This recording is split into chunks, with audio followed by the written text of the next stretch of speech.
Pourtant, d'une manière générale, c'est quand même plus facile pour des jeunes de prendre la succession de leurs parents, de toute façon. Ah ben c'est sûr. Hein. De toute façon, en ce moment, moi, je pense pas qu'il y ait quelqu'un d'extérieur qui arriverait à prendre une exploitation laitière. Qui peut se lancer là-dedans. Tout seul, c'est impossible. C'est impossible. Aujourd'hui, enfin, on se rend pas compte, mais l'agriculteur, on est à un tournant et on est en train de tout détruire. On est en train d'anéantir la filière agricole, quoi. C'est-à-dire que quoi, la France, en fait, elle est en train de tuer ses agriculteurs? L'activité économique agricole, demain, je sais pas comment elle va être faite, mais en ce moment, on est en train de tout détruire. On va pas continuer à travailler à perte. C'est notre génération, apparemment, enfin, même, c'est sûr, on trinque aujourd'hui, quoi. C'est nous qui trinquons. Notre génération, on sait même pas si on va continuer, enfin, c'est dur, quoi.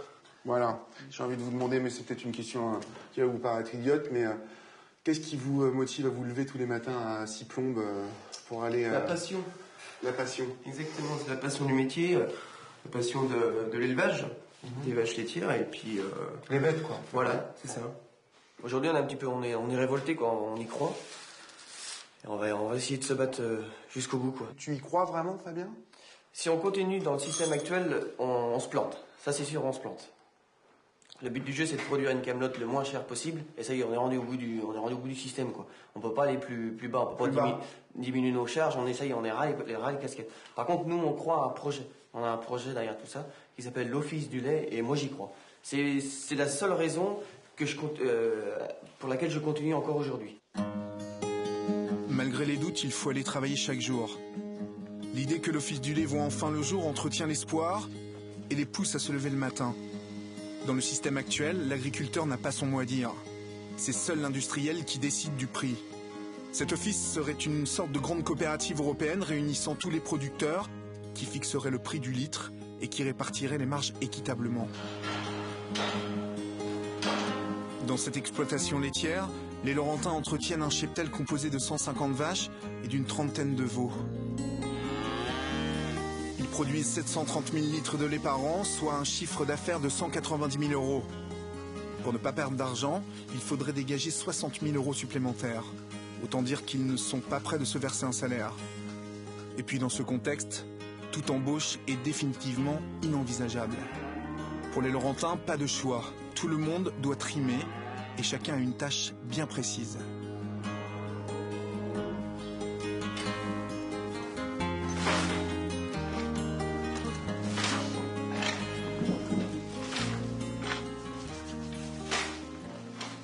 Toujours au boulot.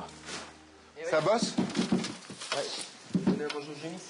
Je vais vous arrêter 5 minutes, les garçons, pour qu'on discute un peu ensemble. Venez là. Bon, en plein boulot, donc... Alors tu vois, c'est typique ça. Avant, on achetait de l'aliment pour les génisses, et là maintenant, on crée notre propre aliment. On le fait nous-mêmes. essaie de devenir... Ça, en fait, ça. Alors vas-y, dis-moi ce que c'est. Alors ça, c'est David qui s'en occupe. Alors ça, c'est du foin de luzerne, pulpe, c'est un aliment premier âge pour les génisses, en fait. Ça, c'est pour faire donc des économies. Des économies Voilà, pour être le exactement. plus autonome possible, quoi. Voilà. Et ça, on le fait depuis 1 an et demi, et c'est pas pour ça qu'on s'y retrouve. Mais travailler à perte, c'est dur, hein, Olivier. Ouh, c'est des nuits blanches. C'est les factures qui s'accumulent. Faut être frappé. De toute façon, ce qu'on vit en ce moment, actuellement, là, Olivier, là, il n'y a que entre nous, en discutant entre paysans, qu'on peut se comprendre. Même toi, tu sais pas ce que c'est que travailler à perte. Même toi. J'en suis sûr. Il nous faut 330 minimum et on est payé 265. Plus tu travailles, plus t'en perds. Plus t'en perds, ouais. C'est dingue. Et en plus, ce qui est grave, c'est ça quand tu dis qu'il faut bouger. C'est grave, c'est qu'on est les paysans de la base. C'est les mecs qui bossent. Hein? C'est les mecs qui font des heures. Et on n'est pas payé. Ça, c'est grave. Ta femme, elle en pense quoi de ça, là? Des fois, Elle est avec nous. Mais dans le coin, par exemple, est-ce que vous avez des potes dont les femmes, à un moment, disent Stop. Je te vois pas, tu bosses 70 heures par semaine, au revoir, mon gars. Bah oui, on envoie. Ah ouais, on envoie. Bien sûr qu'on envoie. C'est ça, c'est ça. Après, ils ont le choix entre la bouteille et la corde. C'est les drames familiaux. Ça peut être ça aussi, hein. C'est des drames familiaux. On est rendu à plus de 800 suicides. Ouais, C'est pas n'importe quoi. C'est quand même quelque chose, quoi. 800 suicides. Plus de 800 suicides, ouais. Dans la filière agricole. Dans la filière agricole. Depuis Mais pour la France crise. ou pour... Pour la France, ouais. Pour la France, Pour la ouais. France. Depuis le début de l'année? Ouais. Oui, entre autres, ouais. De Enfin, ça l'année, fait un an. enfin, Ça fait un an et demi, quoi. Ouais, un an et demi. Et c'est des chiffres qui n'apparaissent même pas dans les chambres d'agriculture. Ils s'en foutent totalement. Ouais. C'est fou, quoi. On en parle pas. L'aspect humain, on s'en fout. Voilà. Est-ce qu'il y a une révolution de prévu paysanne qui gronde? Ah, moi je le sens. Moi je sens que ça va péter. Moi je le sens. là, on commence à en discuter, donc on a fait des repas avec les collègues, quoi. Et que ça soit aussi bien les éleveurs allaitants que les céréaliers, ça commence à chauffer dur dans les campagnes. Mais dis, tu peux pas continuer à travailler à perte tout le temps. Tu peux pas.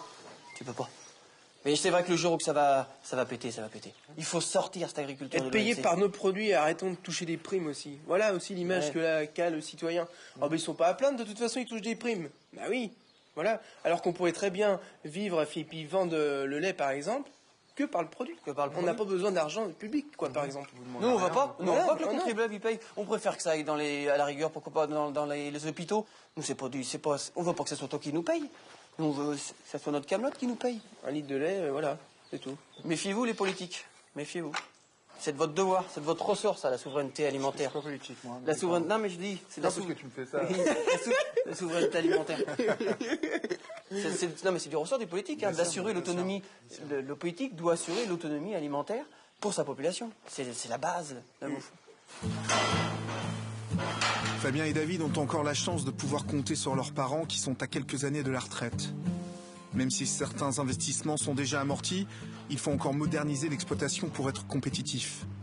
Le dernier projet des Laurentins, c'est une nurserie pour les veaux et une nouvelle salle de trait dont les travaux semblent avoir été stoppés. Il manque 30 000 € pour les achever. Et la banque ne veut pas leur prêter. Chez les Laurentins, celle qui tient les comptes, c'est Michel, la maman. Michel, est-ce que vous pouvez me dire, vous, où est-ce qu'on en est aujourd'hui un petit peu là? Alors la situation en ce moment est catastrophique. Nous sommes au bord du gouffre.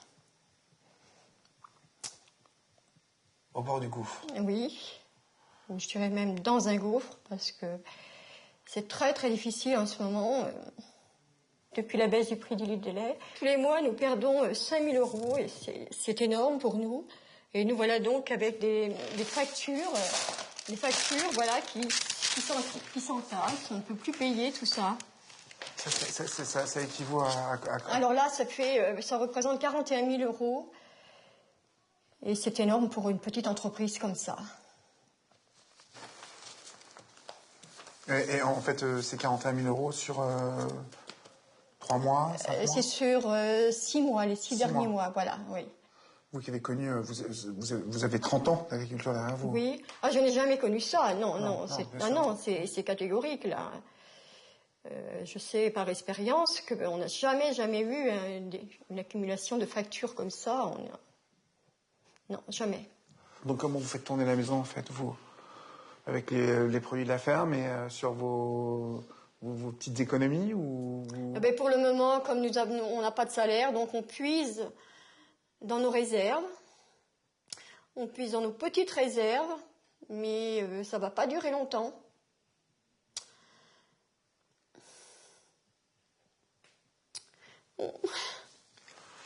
Mais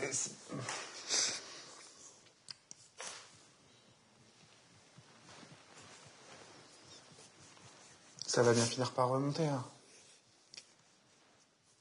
De toute façon, on peut pas laisser, je veux dire, toutes ces exploitations, toutes ces familles, ils vont pas vous laisser mourir, quoi. C'est pas possible. Non, comme je vous disais, on a des aides, mais c'est pas ça que l'on veut, c'est pas ça.